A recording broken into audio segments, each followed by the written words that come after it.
Ito nga at tuluyan nang namaalam ang King of Talk sa kanyang mother network na ABS-CBN matapos nitong pumirma ng kontrata sa GMA Network. Usap-usapan na sa ngayon ang tuluyang paglipat nito, at may mga nagsasabi pa ngang mga netizens na balimbing daw di umano ito at walang isang salita. Confirmed na nga ang kanyang pagiging kapuso. Naganap ang contract signing ni Tito Boy sa GMA Network Center sa Quezon City kaya certified kapuso na uli siya sa ngayon.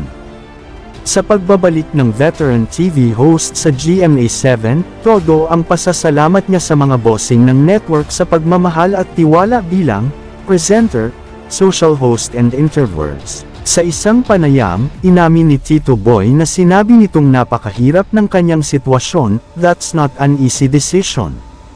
As of now as I talk, hindi talaga madali, and hindi ako nagsisinungaling doon sa hindi ko alam."